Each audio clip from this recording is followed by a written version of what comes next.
Halo, saya Victoria Alicia Fernando Suarto dengan NIM 215314158 akan membahas protokol apa yang digunakan dalam pengiriman email. Pada presentasi ini tentu akan menjawab mengenai apakah email memakai protokol TCP atau UDP. Pertama-tama yang perlu diketahui yaitu daftar protokol email standar yang mencakup SMTP, POP3, dan IMAP.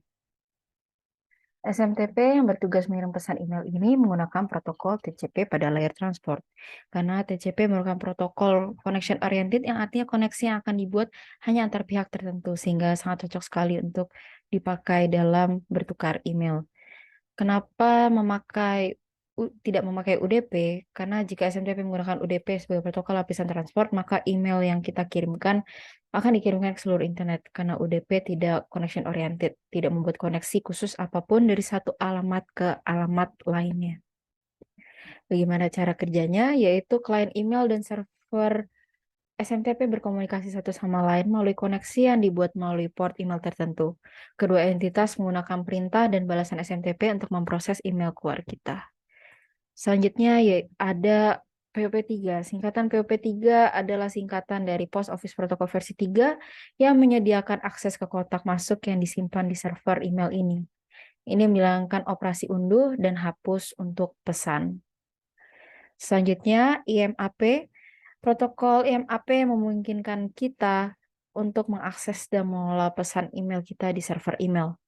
Perbedaan utama antara protokol IMAP dan juga POP3 adalah protokol IMAP tidak akan mengunduh semua email kita secara otomatis setiap kali program email kita terhubung ke server email. Lalu untuk rangkaian secara keseluruhan mengenai bagaimana proses pengiriman email, yaitu yang pertama setelah kita menulis pesan di email, lalu mengirimkan email kita dari klien email.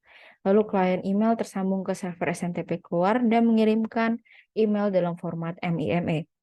Lalu SMTP keluar memvalidasi informasi pengirim dan memproses pesan untuk mengirimkan dan menempatkannya di antrian keluar.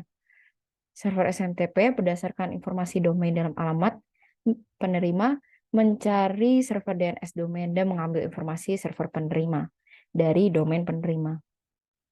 Maka server SMTP terhubung dengan server email penerima dan mengirimkan email melalui protokol SMTP. Lalu server penerima kemudian memvalidasi akun penerima dan mengirimkan email ke akun email pengguna. Di situ juga memutuskan di mana akan meletakkan surat dan apakah penerima menggunakan klien yang bekerja melalui POP atau melalui protokol IMAP. Setelah itu pengguna membuka email yang diterima menggunakan klien email. Sekian dari saya, terima kasih.